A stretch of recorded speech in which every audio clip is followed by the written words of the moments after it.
Grief doesn't keep a calendar. Anxiety doesn't clock out after 5. Depression doesn't care if it's your busy season. But support can still fit into your life. With Grow, you can find a therapist who meets you where you are. They connect you with thousands of independent licensed therapists across the U.S., offering both virtual and in-person sessions. You can search by insurance, provider specialty, treatment methods, and more to find a therapist who works for you.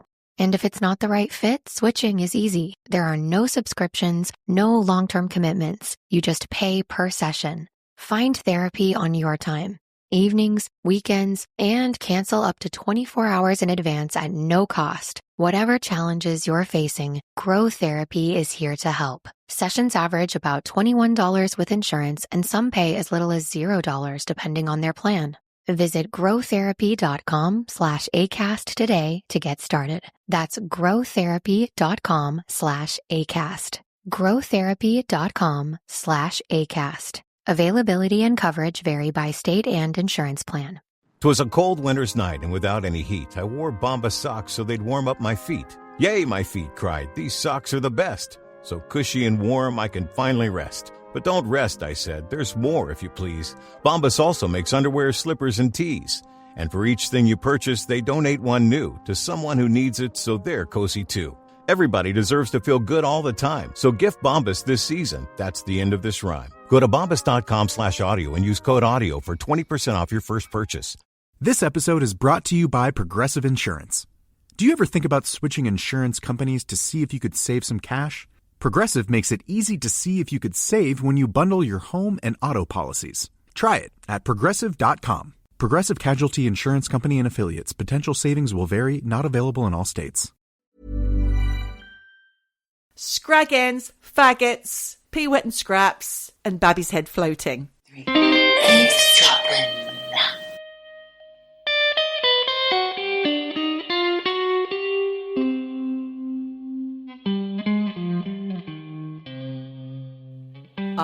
Michelle. That's me.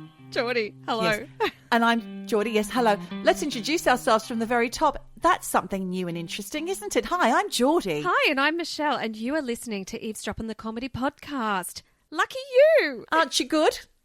Come on down. We have never introduced ourselves so quick. No.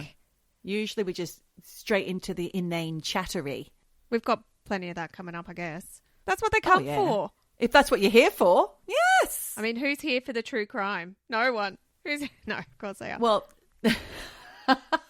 some are. Who's here for the supernatural? Sometimes you're here for that. Sometimes you're here for the real life. Real life. Why do I always forget that? Real life. Because we don't do that much real life, actually. I think we do an awful lot, actually. I disagree. Are we going to have a fight? Yeah. Cat fight, bitch. Are you here for the fight? You mole. It's a scrag. A girl-on-girl fight in Australia in the toilets in year 10 would be known as a scrag. We've talked about this before. I'm going to scrag her. Scrag your mole. Scrag your mole. No, because you say, I'm going to scrag her. In the dunnies. What is it? A verb and an adjective. No, it wasn't, I'm going to scrag you. What would happen is they would just start going for it, and then everyone would stand in a circle and go, scrag! Scrag, scrag, scrag. Yeah. But also, if you thought, I'm going to fight that bitch, you'd be like, I'm going to scrag her. Did you not use it in that way? I never heard it used in that way, no. I'm thinking now, as we're talking about scrags, at the weekend, we went mushroom hunting, found hundreds of chanterelle mushrooms. They were absolutely delicious. Yeah. Could have been thousands. I'm going to rub it in even further. I've got the spot. I know where it is. I'm keeping it secret, Michelle. You have to. You must. Our companion, our picking companion, one of them, made us something for dinner, and I believe it was called scrag. Okay. Or scragends. Scragends. I think it was called that. Scragends. He's also served us faggots in the past as well. How old is this guy? He sounds like he's 100. What's going on? I'm going to serve up faggots and scraggens. He's also told me about pea wet and scraps, which is something you can get in Wigan in the chip shop. He's not from Wigan, but he's got a friend from there. He's from Birmingham. Mm-hmm. Pea wet and scraps. And there was a babby's head. Something about a babby's head floating. That's what it's called. Babby's head floating is what you ask for in the chip shop when you want a pie with gravy. Lots of gravy. This sounds like the most horrendous British food that has slowly managed to evaporate from the culture. Faggots, Pea Wet and Scraps, and God. Babby's Head Floating. It's all here on the menu at Eavesdroppin HQ. Well, do you know what? You just reminded me, just talking about up north. Today, I was in the car driving. I don't do it that often. In the car is a CD player. And it was a long drive. It was a 3-hour drive. Yeah. It's the only CD that I could see in the car. And I didn't even know it was going to really come on. Was it Celine Dion? It was the best of the Smiths. Oh! It's not Celine. Oh, my God. So it was the Smiths, the best of. Hatful of Hollow. No, it was some massive new... I don't know Remastered. what even the CD was called, but it was a new compilation. Oh, my God. What a joy. Some people hate the Smiths, How could you? but I do love their finely crafted pop songs and the lovely, gorgeous guitar from Johnny Marr. Incredible. The lyrics. I'm not ashamed. I'd forgotten how fucking funny those lyrics are. No one writes lyrics like Morrissey. I woke up with an earworm, actually. You've just reminded me. It was Hand in Glove, and I haven't thought of that song in ages. Hand in glove, the sun shines out of her behind. I That think I one. must have heard that maybe 4 times on the car trip Oh, 'cause today. it was on repeat. It was just on repeat. And because I was driving and there was no one else in the car with me, it was like, okay, Were you singing loudly? Windows down? every word. It's amazing how, even though it was so long ago, all those words are burnt in my memory. Yeah. Knew them all off by heart, and they all came back. Not that old. Still got some recall happening. Well done. How Soon Is Now. Just what a brilliant song. Maybe remember like Dancing in the Club, Yep, Manhattan. Manhattan. It was always on at the Manhattan. The Man Boogie, yes. I'm human and I need to belong. So great. Yeah, you've just said the words wrong, and that's funny because you've done it recently as well. It's I'm human and I need to be loved, just like anybody else. Oh my God, it's Yeah. true. That is. I need But to also, be when loved. you recently sang Too Shy Shy, Hush, hush, you I'd why. consistently said Too Shy to Shy. I didn't shy. Yeah, why did you say Shy to Shy? Hush, hush, I'd why. Shy-dy shy. It's not Shy to Shy. What is it? It's not shitey shy. Shy, shy, shy, shy, shy. It's just shy, Michelle. There's no shitey. There's no shiny shy. It's not hidey high. What do you think it is? Sing it. Sing what? Shy. It's too shy, shy. Hush, hush, I do I. It's not too I think- shy. I think Lamal says shitey shy. Shy. He doesn't. As a little nuance of language. A flourish. It's not there. Oh my God. Well, I have to listen. I can guarantee. I'll be very surprised. I could be wrong because I haven't heard it recently. I love a wrong lyric. I love a wrong lyric. Yes, I know you do. Alex the Seal. Alex the Seal, exactly. Our lips are sealed. I had an interesting conversation this week, Michelle, I'd like to tell you about. Okay. Is it too soon to talk about pubic hair? No, of course not. We've Never too soon. never too soon. Lay it on me. What's up with the pube? What's up with the pubes? We were talking about gyms with younger people. I was at work in a sort of an office type situation, and I'm the oldest one there when the boss is out of the room. Okay. They were 20s, 30s, right? Talking about the gym. One of my colleagues pointed out that she doesn't know where to look because of all the huge bushes in the changing room. And I was surprised. I said, wow, I would have thought that it would all be bare. No. Because I'm pretty sure no one keeps their pubic hair anymore. No. So this started a conversation. Tides have turned. And I'm glad about that. I said, a bush is natural. These girls said, no, we can't bear it. And I said, my generation, we always kept our bushes. And then she said, oh my God, I heard that people think that we shave it off so we can look like little girls. I said, yep, that's what we think. She was horrified. They were all horrified. There was horrified screams in the room. Oh my God. See, It hadn't occurred to them. Right. I mean, this has been a trend for at least 5-6 years that the bush is back. Oh, you know all about the bushes. I do. Is that because of Pornhub? No. Is that how you know? No. I've had this conversation with another young person. I can't remember who. The bush has been back for quite some years. Bush is back, baby. You know, they think it's disgusting that there was this whole generation of Brazilians and waxing and getting it all off to look like little prepubescent girls. And I'm glad that the bush is back because, Plucked chicken. you know, it should be there. I'm an advocate for the full bush. But do we draw the line at armpit hair? And I did profess to having armpit hair when I was a young person. I proudly had it all the way through uni. Yeah. It was a badge of honor. It was, wasn't it? Those days, yeah. That was part of our thing. The girls in the room were worried that it would feel too scratchy. I was like, what? Like under your armpits. I was like, no, it's not. Silky. It's not like... It's not like steel wool. It's soft. Scratchy? It's not scratchy. It's not springy. It's probably more scratchy to shave it off and have the stubble. Exactly. Come on. So that was an interesting highlight Okay. of my week. Well, let's talk about something completely different. Yeah. I've got a shout out. Shout out. Shout out. You're getting a shout out. It is to none other than one half of the marvellous Beacon twins. They get a lot of shout outs. You're really hogging the shout outs here, Jane and Lucy Beacon. Well, this one is very, very special. Oh. Our special, amazing eavesdropper, Jane Beacon. She's gone and written a bloody book, hasn't she? And it's not the Chambers Dictionary of the Unexplained, which I've got right here. She gave us that, didn't she? She gave us that. Famous author Jane Beacon gave us a gift of a book. Aren't we special? If you go online and look for Jane Beacon, not going to find her. She's J.M. Beacon. That's her. That's her pseudonym. That's her writing name. She's written a brilliant book. Yeah. Do you know what? I can say it's brilliant because I've actually read it. And it's this whole take on the Epstein Island kind of thing. What? That is so interesting. It's a fucking page turner. It's all in London, set in London, a lot of it, all in the East End. And then it heads out to Epstein's Island. The lead character, brilliant character, Cara Stone. It's a thriller. It's a page turner. It's got comedy. It's got a lot. It's called Poison Paradise. Where do I get my copy? Please, everybody must pre-order. I need Kindle. that in the next few days. Yes, I don't have please. Kindles. It's on special pre-order for $1.99 because it's available on, I think, the 1st of January. She's trying to get all those pre-orders in. $1.99 in pounds, that is. How can you say no? And it is really fantastic. So please get out there, support an eavesdropper, and you won't regret it because you get a book too for $1.99. You spend more on a cup of coffee. I will pop the link. I'll pop it on the show notes, maybe. Put it on the show notes and the Patreon. That reminds me, we have a fresh new patron. Thank you, Els Hergart, who is now a patron. Thought he was before, but he must have cut us off and now he's back on again.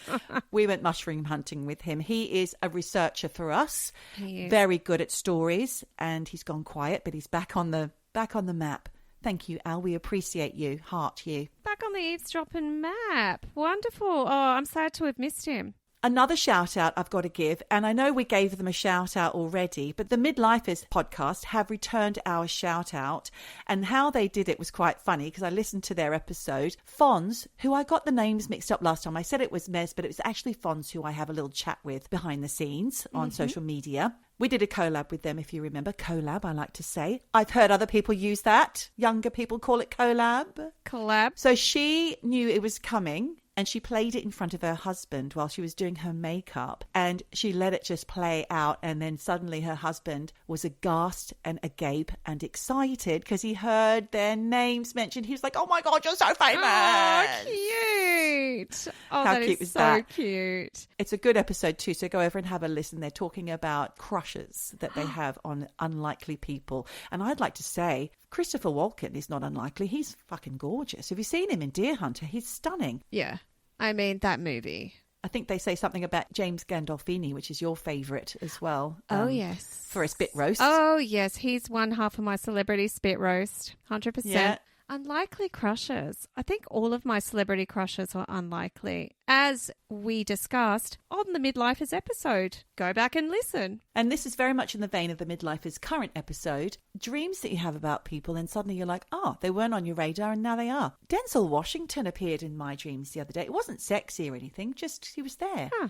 And now I'm going to watch his latest film. You do that. I'm going to. Good. I do find him handsome. Good for you. Yeah. So, Michelle, have you got any TV recommendations? No. Look, I just had a very long haul flight. Didn't watch one scrap of TV or a film. Wow. Do you know why? You fell asleep. I got stuck with a fucking talker. Oh, no. It killed me. killed me. Didn't you just put your earphones in and say, I'm going to pop a pill, mate, sorry. I think I gave him the green light because I got to the seat and I thought, just be human. And I said, hello. Just like that. And that was it. Really, that was it. And then I got my stuff. I got my mask, my eye mask and all the stuff. Sat down. And then he's like, well, blah, blah, blah, blah, blah. Oh, no. And I thought, no. He even had a book. I had my Stephen King book. Oh. This is like a visual cue, mate. You talked for 22 hours? Talky. Heard all about bad marriage, wife's got issues, the lot. Asked for my advice. And then... Oh, dear. And then I finally did manage to say, I'm going to go to sleep. When I woke up, I looked over. He was looking at me. Morning, he said. Oh! So, no, I know. Morning. I looked over and I thought, no, oh my it's God. like waking up with a stranger. Looking at me sleeping. That's insane. I mean, I was going to say, you've done your good deed for humanity. That poor man, he's been through hell and he needs someone to talk to. But that was a little much. You needed some boundaries in that situation, Michelle. I hope it doesn't happen to me when I go next week. Oh, yes, it will. Just don't be human. No, it don't won't. say hello. I'll shut down. Because that was one half of my flight. And then I felt really bad because I thought, I can't do that green light again. So the next leg of the journey, I sat down. There was this little old lady next to me. I just didn't even look at her. And then she went, hello, Mint. I was like, no, thank you. And just kind of shut it down because I thought, don't talk to me. Don't talk to me. Oh. And so that was my one moment to really watch some telly. Yeah. Didn't happen. Didn't do it. Okay. So what have you got for me? Thank you for your anecdote. This fills me with fear and hilarity at the same time. But I'm going to tell you about this week's television recommendations, telerecs that I've had. I've got this one, The Living and the Dead on Prime. It's a haunted farmhouse drama and it's spooky and it's on Prime. I think I said that. Don't know who recommended me that one. I've had The Diplomat from Jannica from Amsterdam. Don't know what that's about. She's raving about it and I've watched all of her recommendations recently, except for Chief of War, and they've all been wonderful. Great. Happy Chappy, Charlene, Happy Chappy got in touch. She's watched The Last Anniversary on iPlayer BBC. It's an Aussie drama based on a Leanne Moriarty novel. Okay. She's the lady who wrote Big Little Lies. Yes, that is true. And Great. finally, I will say, I wouldn't bother with Untamed with Eric Bernard because I didn't actually know what the fuck was going on by the end of it. I was like, who's that? Right. Why did he do that? I didn't know. Okay. The Yosemite backgrounds were lovely and everything, It's but not enough. it Not is enough to a keep meh. you glued. Yeah. Okay, so that was on last week's Rex. I will move it to Cancel an that. anti-rec. Yes. And Frankenstein, the Guillermo del Toro, Jacob Elordi, based on Mary Shelley's Frankenstein. New film is out on Netflix. I am going to watch that tomorrow. And I'm saying that to you now, Michelle, because this week we are talking about real life, or actually, is it real death? Okay. Because I'm going to talk to you about the man who wouldn't die, Dr. James Bedford. Okay. And I'm taking you back to January 1967, that is. And I'm not going to do the top 10 because I don't care. Okay. And I've got Dr. James Hiram, that's her name, Bedford. He was 73 years old, a psychology professor from the University of California in Berkeley. Berkeley or Berkeley, I was going to say. Berkeley. What did you say? Berkeley. Did you say Berkeley? Berkeley. I guess he was not the Berkeley. music school. But anyway, okay. Yep. Berkeley. He drew his final breath anyway. So R.I.P. Dr. James Hiram Bedford. He'd been suffering from renal cancer, so he knew his death was inevitable. But unlike anybody else in the world or ever, Bedford wasn't planning to stay dead. What? No, exactly that. Hours after he passed away on January 12th, 1967, Dr. James Bedford became the first person ever to be cryogenically preserved, which is kind of frozen, I suppose you would call it, in the hope that one day technology might be advanced enough to bring him back to life. So his body became the test case for an idea that sounds like science fiction but remains a very real pursuit today, and that is cryonics. I know you're expecting something different from me this week, Michelle, but that's what I've got. Yes, I was. I went down a different road. So Dr. James Bedford, he didn't want to rest in peace. He wanted to rest in liquid nitrogen, Michelle, because cryonics is often confused with having your body frozen, right? But it isn't quite as straightforward as putting a body on ice. The process of preserving a human body, or sometimes just the brain actually, at low temperatures, extremely low temperatures, after legal death, in the hope that future medical science might one day repair or reverse the damage done by disease, aging, and even death itself, is a real thing. It makes me think about that head in a jar kind of thing that you might see on Futurama or Mr. Burns in The Simpsons. Right. When Bedford died, cryonics was a brand new concept.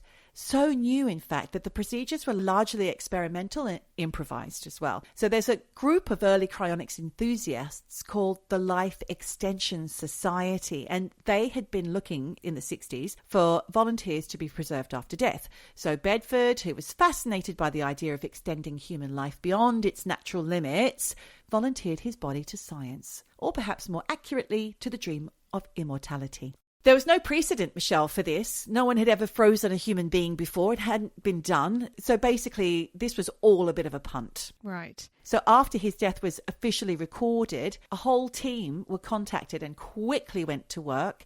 They injected his body with dimethyl sulfoxide, DMSO, which is a chemical solvent they believed could reduce ice crystal formation in his tissues. Then he was packed in dry ice and sealed inside a makeshift styrofoam box before eventually being submerged in liquid nitrogen. This process, Michelle, it's very different from today's cryonics, I'll have you know, because it uses way more advanced techniques now. But in 1967, this was groundbreaking. Of course. There's always got to be the first. There's always got to be the guy that was like, okay, I'll give it a go. I'll put my hand up. Exactly. He's dead. What does he care? It's already done. What does he care? Well, I'll come to that later. Because you're probably imagining that Bedford's resting peacefully in a futuristic capsule somewhere, awaiting his revival. But the reality is far less glamorous, because for the next 27 years, Bedford's frozen body was a travelling bilberry. He was on the move constantly, because cryonics is still an underground industry, and it was prone to financial collapses, legal battles, scientific skepticism. Each company kept going bust, and they'd have to keep moving him around. They kept going bankrupt. So each caretaker would have to move him from facility to facility. This guy had thought about this, though, in advance. He'd set up a $100,000 trust fund to maintain his preservation. But they ripped through that, Michelle. That's gone. That would last 5 minutes. Can you imagine his wife and son being so thrilled to have inherited not just his frozen body, but the logistical nightmare of keeping him intact? And the money, the financial responsibility. Oh, yeah.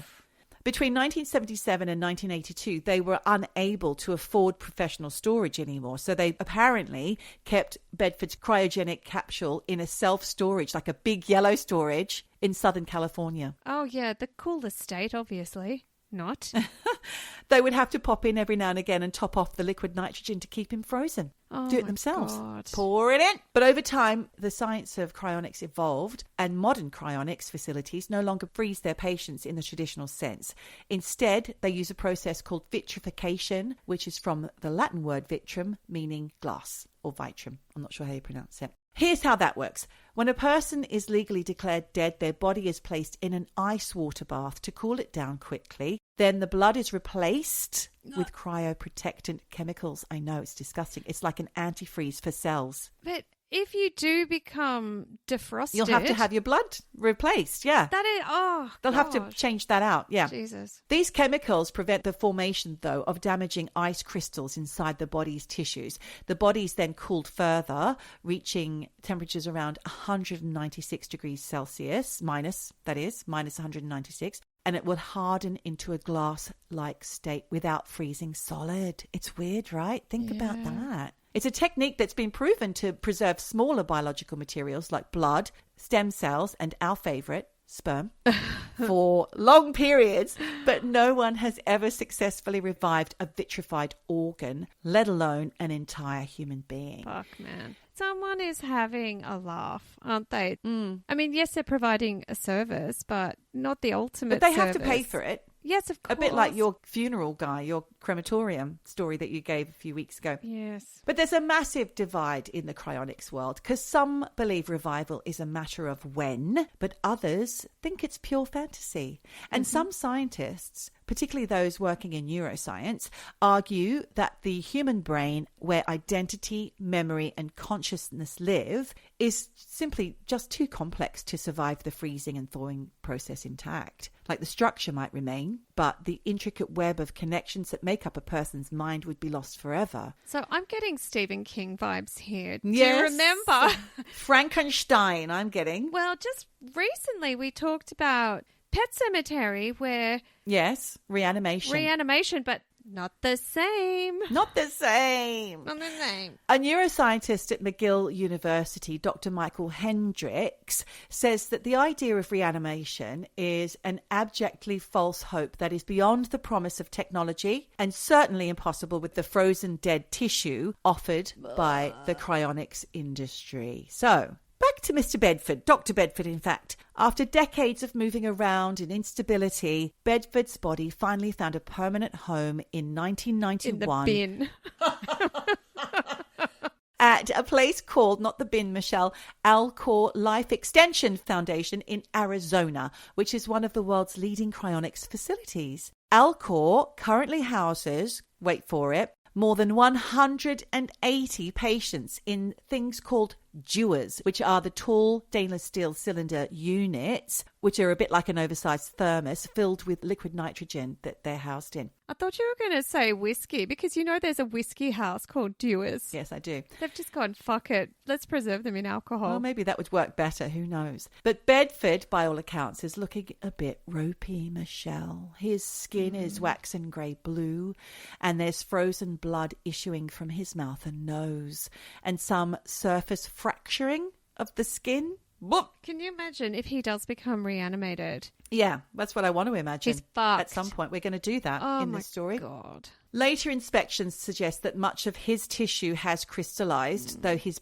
body is technically still intact. He's kind of a museum piece. He's the first experiment in humanity's long flirtation with cheating death. And if you're wondering how much such a thing might cost, if you would like to put your name forward for such a thing, take a look at Germany's Tomorrow.bio, a company co-founded by former cancer researcher Emil Kenzoria. They charge around $200,000, which is £165,000 for full body preservation, or budget, cut price, 60 grand for a neuro-only option, which is just the brain and head in a glass jar. What the fuck is that for? We've don't talked know. about this before. Like that Steve Martin film, The Man with Two Brains or something. The Man with Two Brains. And it's literally brains in a glass jar, and they talk to each other and fall in love and stuff. I mean, it's wacky, but what is Madness. the point? They're going to put the brain in someone else's body?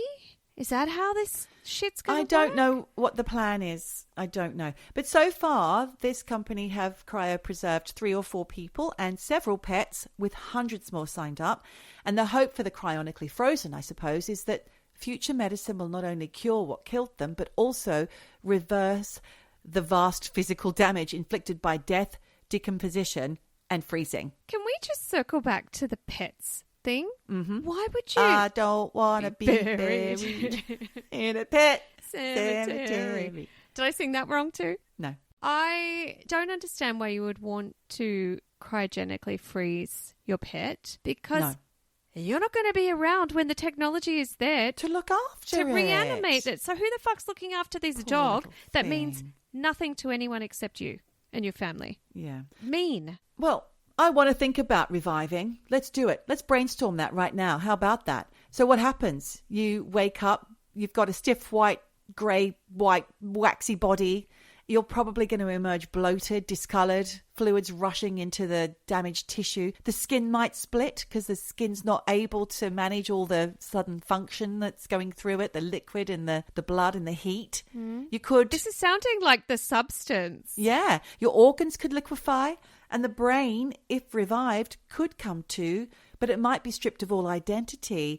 Its memories might be scrambled. Your personality might be gone. And here I'm thinking of Frankenstein at this point. Yes. Yes. I just don't see any upsides. No. And it's fucking expensive. Because when you say it's 200,000, is that like one and done? They just keep looking after you in perpetuity? Or well, you'd think so, wouldn't you? They'd but what have if that to. company goes bust? Well, like, sorry.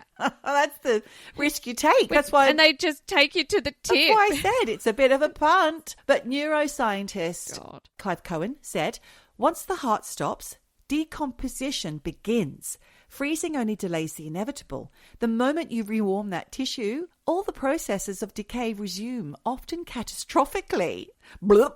Just imagine it just kind of completely fast forward the whole decomp. But can you imagine if you were somehow conscious? While that happened. While it happened, Yeah. you are literally awake watching your body Decay. Just disgusting. Yeah. Oh my God, that's horrific. Horrific. But despite these gruesome possibilities, Michelle, hundreds of people around the world have already paid their deposits and signed up to cryonics in the US, Europe and Russia. Do you want to know some of the people who've done it? Elon Musk? No, but PayPal co-founder Peter Thiel has signed up for it. So has Ray Kurzweil, who is a Google futurist who believes that humans will merge with AI by mid-century. Robert Ettinger, author of The Prospect of Immortality, who was already frozen at Alcor in 2011 after years of advocating for cryonics. And then there's Louise Harrison, who's 51, and she says her decision was motivated by a kind of cosmic curiosity. She sees the procedure as a modern-day time capsule, and she says, even if I come back damaged or never wake at all, at least I've chosen something. I like the idea of drifting through time, waiting for the world to catch up. Except you won't even fucking know. And you're 50K out of pocket now. Yeah. Or however much it is. Well, I'm not sure. Most of these clients are super wealthy and they place their wealth in a future safe trust for themselves for once they're awoken because they believe they're going to be woken up. But what currency would that money even be in? Does it still exist? What legal rights would they have? Who would take responsibility for thawing and reanimating and looking after them? And why would they? Yeah, because they ain't got no family. They'll be long gone. Perhaps the most chilling is the question of consent. So what happens if the revived person's mind is damaged, incomplete or unrecognizable? Would that still be them? Their great-great-great-great-grandson would have to take responsibility for them and they wouldn't even care. Well, they wouldn't. They'd be like, fuck you. I mean, if they've merged with their AI, they're like, what the hell is this relic? Bin. No longer relevant. Delete. Delete. So philosopher Susan Schneider described the idea as a resurrection without a soul, a new person made from the wreckage of another. Isn't that disturbing to think about? Yes. Does that not remind you of that Keira Knightley film? Never Let Me Go. Never Let Me Go. Never Let Me Go. That's it. Well, we won't talk too much about that if you haven't seen it. But nobody would want this resurrected person to use them like they do in the film because you'd be decomposing. Yeah, that's true. But I need to tell you, Michelle, that actually cryogenics have successfully thawed rat kidneys after 100 days of storage, restoring full function. So rats are okay. They can have a kidney transplant with a cryogenically frozen kidney. Do you know what? That's really fucking interesting for a rat. The whole, well, I mean, if you apply that to a human and the idea of, organ transplants and perhaps whether or not it's going to be useful. I mean, people generally tend to need them and there's a queue for kidneys and hearts and whatever. I don't know why you would freeze them, but yeah, that could have some use to humankind. Yeah. And it's only 100 days. And if there was no damage and in fact full function restoration. Well, there's still work to be done. That sounds pretty good. Yeah. Okay. It's a long way from reviving a full human, and even the best preserved specimen might emerge half destroyed. And in the end, cryonics might be less about life after death and more about our inability to accept death, I think. I think in some cases it might be less about not wanting to accept death and more about being excited for what's in the future, things that you could never even to see. Imagine and being a part of it. Or you're a megalomaniac who just thinks, I'm so important, I need to continue in this world, in this realm. You might wake up and the language is no longer decipherable. They won't understand the way they're speaking. Their families, like we said, are long gone. Governments and society might look different. Ethics might be rewritten. It might be a world in which they do not want to be in. And they might be then studied, used as a museum piece like Dr. Bedford, idolised, or pitied as living fossils of the 21st century. And that, Yes. I mean, there's been so many things that remind us of films, because obviously we think about these quite frequently, don't we? And now I'm Yes. thinking of that Polish movie I was forced to sit through, Sex Mission. Do you remember I told you about that? Yes, Where these two yeah. men were frozen and then they woke up in a world that was run by women. Yes. It was like a Benny Hill sketch, but 2-hour film. Okay. In Polish. Look, yeah. would you do it? No. Fuck no. I'm the same. No, I Like, don't have any interest No interest. in that. Jinx. I want to live in the moment, in this world. I'm enjoying my life. I'm enjoying the people I know. And I don't want to wake up and not know anyone anymore. And I mean, yeah, I guess I'm pretty adaptable, but I don't want to wake up with my skin split. I don't want to wake up, and I don't want to spend over £100,000 now for a what if. No. I don't want to wake up in a world that's fucked, even more fucked than it is now. Well, thank you for that story. My pleasure. It does kind of link into what I'm about to tell you next. Trojan true. Trojan true. Studies show that 100% of everybody in the world wants to curl up indoors and do nothing because it's so darn cold out there. That's why many people are turning to Bombas, whose pillowy plush slippers and warm merino wool socks have been said to be the most comfortable in the history of feet. Bombas products have been found to boost coziness by up to 1,000,000%. Okay, enough fake statistics, but could Bombas socks and slippers really be the cure? Go to bombas.com/audio and use code AUDIO for 20% off your first purchase. That's BOMBAS.com and use code AUDIO. This episode is brought to you by Progressive Insurance. Do you ever think about switching insurance companies to see if you could save some cash? Progressive makes it easy to see if you could save when you bundle your home and auto policies. Try it at Progressive.com. Progressive Casualty Insurance Company and Affiliates. Potential savings will vary, not available in all states. So I was digging around on YouTube and I found this really moving near-death story from a woman called Venia Hill. It's mostly really moving. What happened to her was really intense. I feel it was really intense. And she's on YouTube. She's recalling it on the YouTube video as an adult, but her near-death experience happened to her when she was in her late teens. And the way she expressed what happened to her was really profound, and she was very eloquent. So I'm going to pop that vid on the Patreon. So yeah, anyone who's interested can watch her story. Patreon.com/eavesdroppin. Eavesdroppin podcast. Podcast, yeah. Go over. Sign up. Sign Why up. the bloody hell wouldn't ya? So yes, you can listen and watch her story. Or you can just listen to me, because I'm about to discuss it. Well, I choose option B because here I am waiting to hear all about it. I'm looking forward to hearing the story. Mostly moving. I wonder why you said that. Mostly moving. Yeah. Well, I'm intrigued by that. Hold your horses. Stay tuned. Like our regular eavesdroppers know, this is not our first rodeo when it comes to near-death experiences. We've talked about them on the pod before, and obviously I am a believer. I'm one of those people who kind of gets swept up in the personal stories of what's happened to people, especially when they talk about how their near-death experience was intensely vivid or really emotional or meaningful, and they talk about things like moving through a tunnel or feeling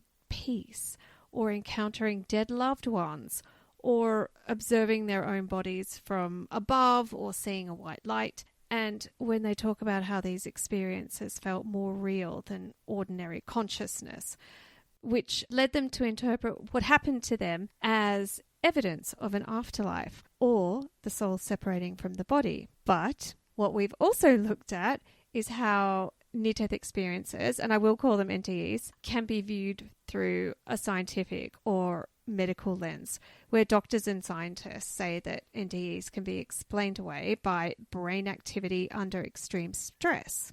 So things like lack of oxygen, surges in neurotransmitters, dissociation, or the brain trying to make sense of abnormal psychological and physiological states. Right. That's intriguing, isn't it? The dissociation and that last thing you said, because that can happen when your body's not under duress or deprived of oxygen or in a near-death state. Well, medical explanations also include REM, intrusion, which is like dreamlike states that blend into waking consciousness, or temporal lobe activity, or the brain releasing endorphins to reduce trauma. So from this perspective, NDEs are not glimpses of an afterlife, but are instead, in their opinion, natural neurological responses that happen as the brain struggles to function under life-threatening conditions.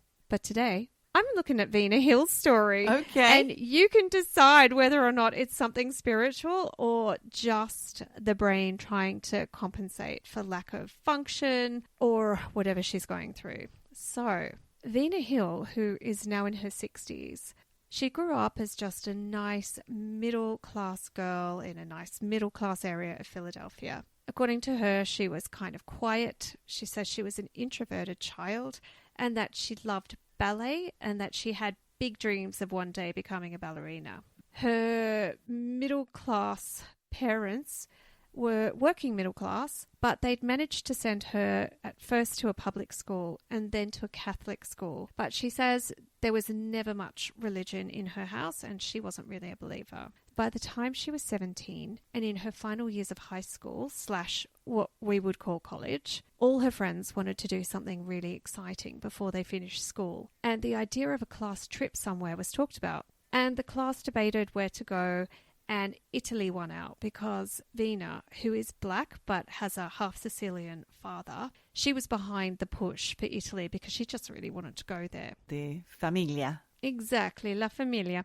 She was 17 at the time. She'd never left the States before, and she just couldn't quite believe that she was actually going to go to Italy. And in the days before the flight, she just couldn't sleep because she was so excited. And she said she would lie awake night after night just thinking about all those things she was going to see and do. By the time she got on that plane, she was so wired with excitement that she didn't sleep on the plane either. Not even 2 minutes, she says, on that flight that did she catch any sleep. So she arrived in Italy absolutely knackered, but totally pumped to be there. You can relate to that? Yeah, especially when you have a talker. Now, Venia's mother was, I would say, a little bit like me. She loved a supplement, loved her vitamins, and Venia was the same, except she found some tablets that were helping to keep her awake and focused at school for exams and studying. Like Pro Plus or something? No dose. She'd found no dose. And that's Okay. basically a super concentrated caffeine pill. So it didn't sort of take her long to put 2 and 2 together and think, I'm in Italy. I'm really fucking knackered, but I do not want to miss a minute of anything. So right after landing, while she was waiting for her luggage at the airport, she grabbed her no-dose. And she didn't just take 1 or 2. She said she was stuffing them down her gob like candy. Oh, no. She doesn't even know how many she even took. She said some were falling out and she was just picking them up and stuffing them back in her mouth. She was just, I don't want to miss a single second of this. I don't want to sleep. So by the time everyone had got their luggage and started loading it onto the bus that would take them to the hotel, she started to not feel good.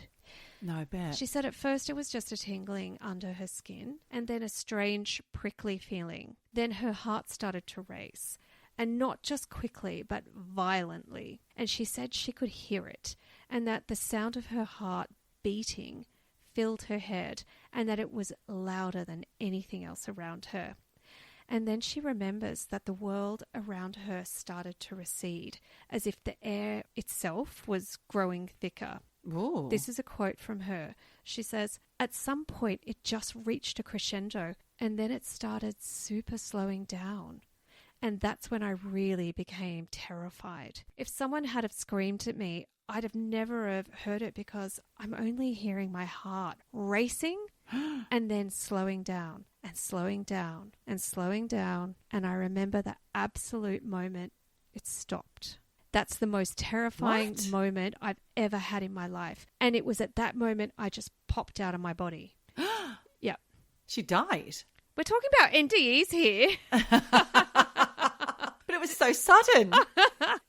She says when she looked down, she saw herself slumped on the bus and she knew it was her, but she said she did not feel connected to it because she knew she was out of her body. And she said, quote, "It was instantaneous, no loss of consciousness whatsoever. And I remember I had a view of my body, but I also had an omnidirectional view." Sounds like a Ring doorbell. Ah, Yeah. right. Yeah, she's basically a Ring doorbell now. She's like hovering above. Sees everything. But Yeah. she said, "I'm seeing my body, but not realizing that I died.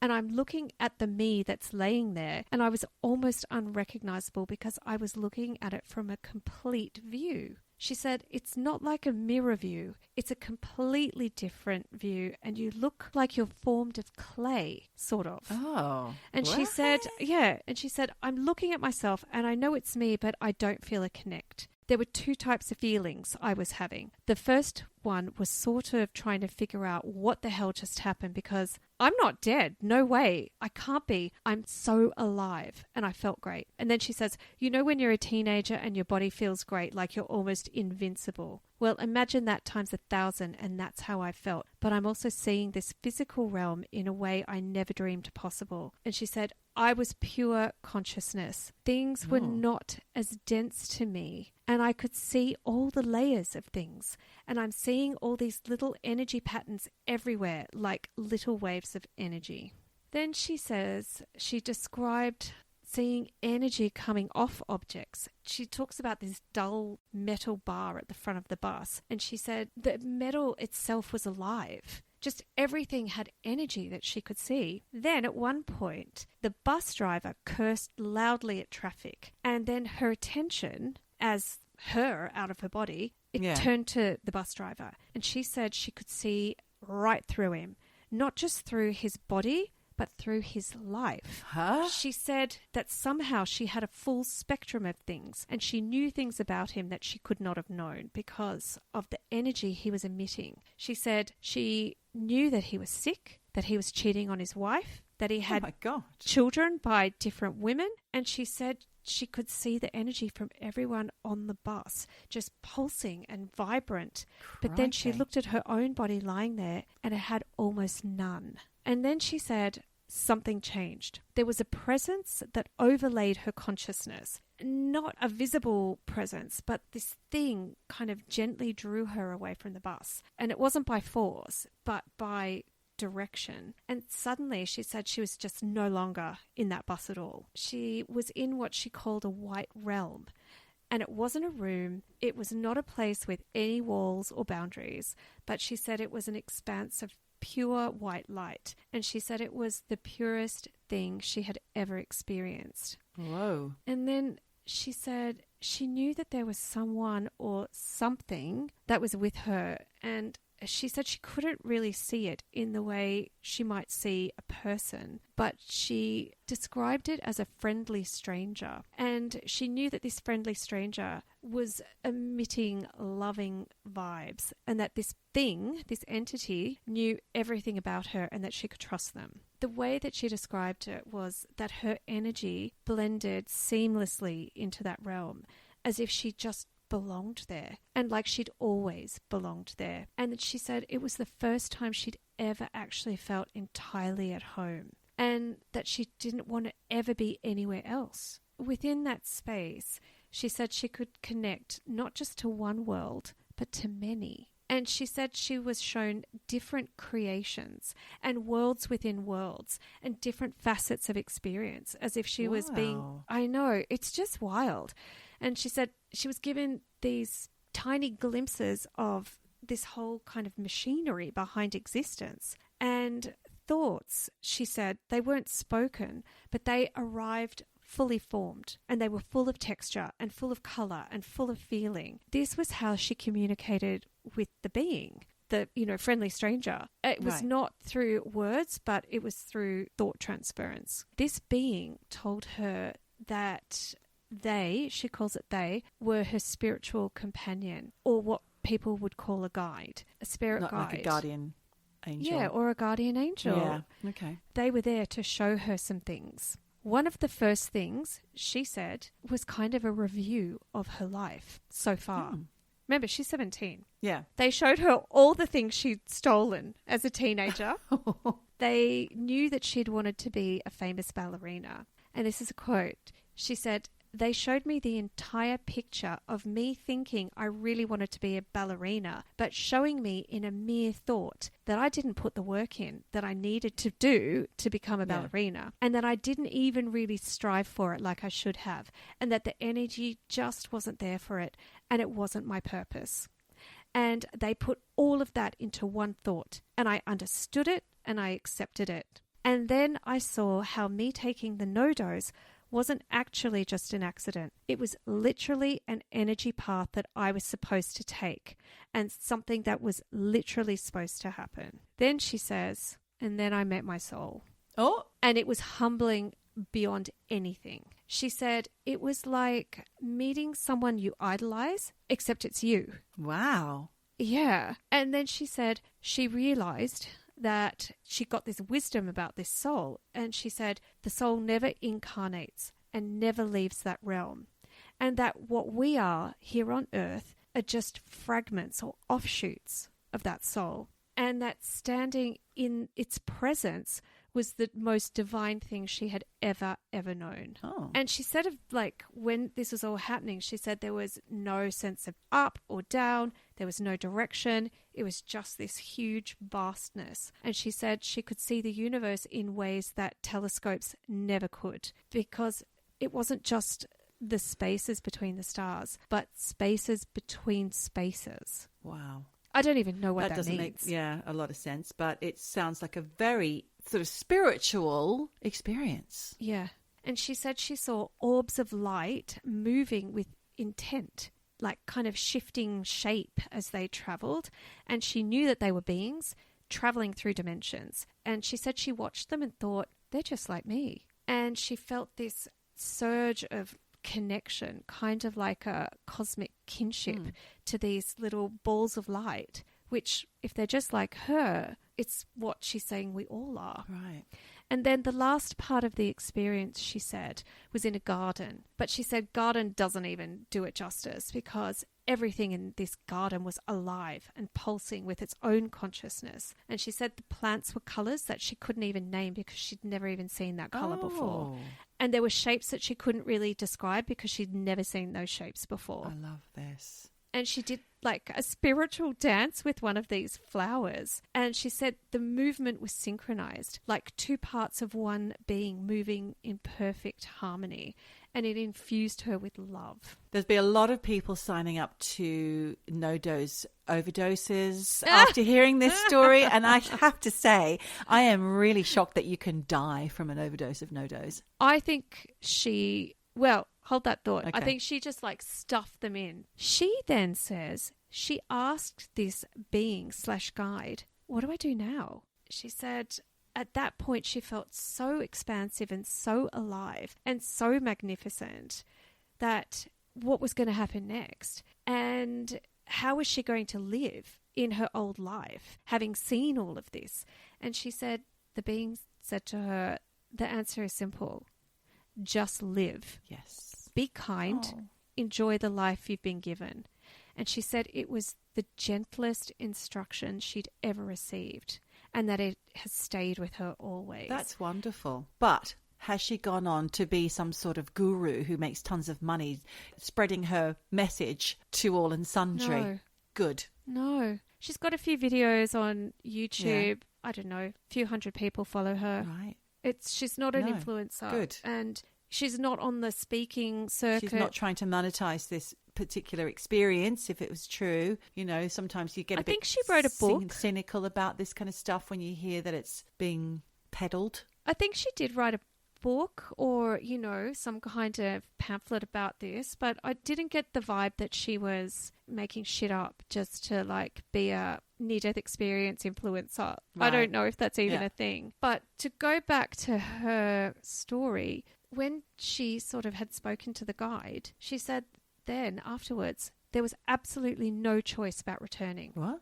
She wasn't asked. She wasn't told it was time. It just happened. She said one moment she was in the whiteness, and the next she said she was moving through what she described as a different kind of portal that started off as really light and ethereal, and it picked up density. It became thick, and she described it as like muddy water that was super, super heavy. And then she said she could feel herself Ectoplasm. shrinking back into her body. Yeah, maybe. And she said she could feel the physical weight of her body and the limits of it. And she said she just found it really hard to reconnect with her body, and that she had to think her way back into her limbs and say to herself, this is my arm, this is my leg, now I have to breathe. And it was kind of like reanimating a puppet. And then she heard her heartbeat again. It was slow. And it was very steady, but it didn't frighten her. And she said it sounded like the sound of life returning. Wow. And when she opened her eyes, she said she was blind at first with a white film over everything. But then her sight came back gradually. Now, the next thing she said, this is what I sort of have a question mark over. She said, no one on the bus seemed to have noticed that I died and had come back to life. Oh, it was all a matter of seconds, probably, for her, the experience. Maybe. So she said she sat quietly on that bus, feeling like she'd just been reborn into her own body. Amazing. And all she wanted was that love, this intense love, beyond love, that feeling. And she said from that point on in her life, she went through the motions of that trip. She walked through all those cathedrals and cobblestone streets, but she couldn't focus because she was just focusing again and again and again and thinking about what had happened to her and trying to make sense of it. She didn't tell anyone what had happened to her because she thought they're going to think I'm mad or high or both. Yeah. So she kept it to herself. And when she got home, she didn't tell her parents about what had happened. And she said her life kind of just emptied out of all meaning. She said she dropped out of university after a year. She felt like she had no purpose because she'd had this life-changing experience and she'd seen that there was so much more to everything, life and the universe, but it just sucked away her ambition. She just had nothing. And she said one day her dad gave her an ultimatum. She had to do something with her life. So she joined the military. She did 10 years there and she was just exhausted. And she thought, I'm going to throw myself into this and hopefully the memory of what happened to me will fade away. But it didn't. Then as she got older, she learned to sort of piece together what had happened to her and make some sense of it. And then she came to understand, in her words, life is not random. Nothing is. There's no such thing as luck, and everything is pre-planned. And this is a quote. She said, we set up different paths that we can take, but they're all going to get us to our overall path, what I like to call the soul's agenda, the agenda of why we personally and physically came into this existence. She says, there's certain things that we want to either experience or go over or rectify, and typically this usually isn't our first time round the block. So we have different things we want to learn or fix or sort out or round out our understanding of things. She said, someone asked me once, is this real, meaning life, or is this a hologram? And she said back, life, it's very real, but it's like living a play. We're performing a play. It's a serious play, but it's a play. And understanding this, in her words, has really helped me out through all the different things I've been through. In this life, there is a current of love that's behind everything. Love is literally the basic foundation of everything, but it doesn't always show up as pretty. It's going to show up as how we can best see it, but it's always there. Love is literally like the building block of all existence. It's the one cohesive force that just makes everything run. Wow. She said, it's perfect, and if we can just accept that and see that and understand that, it kind of flips the switch on our perspective of things and helps us to see things in a whole different way. If you can realize that this you is not separate from the spiritual world and that it's just a tiny part of it, you realize that you are never separate from it. You are it. Now, this makes me think a little bit of the, what's that thing that you like? Abraham Hicks. Yes.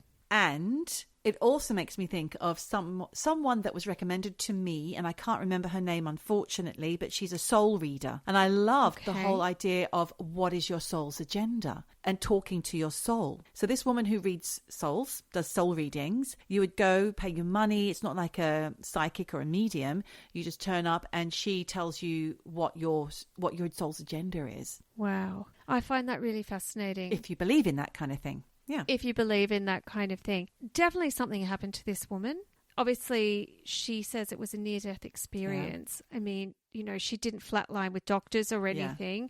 I don't know. Maybe she was just caffeinated off her nut. Over-caffeinated. But I feel like what she experienced was really deeply troubling to her in many ways until she understood it, how to accept what had happened to her. And I did find her story really moving. And I thought the way she described everything she experienced was quite different to a lot of other near-death experiences that I've read about. So that's why I wanted to talk about her. So no, I loved it. I don't know. What do you think? Do you think she died? I don't. Or do you think it's divine hallucination? I think it was a divine hallucination. I think it was a dissociation, and perhaps her body recognized it as being death because she felt the heart slowing and everything. But that's just my opinion. You know, I didn't experience that, and I don't really need to have an opinion on the whole thing. The outcome is the outcome, and it's a renewed look and sense of life and what's important, and it's quite literally life-saving for her. Yeah, I think so too. And others who hear her story as well. But she didn't have an easy time of it, you know. She really emptied out her personality, her life. She felt adrift and purposeless, and then managed to pull it all together. So yeah, really interesting story. Do write in if you have any comments on that.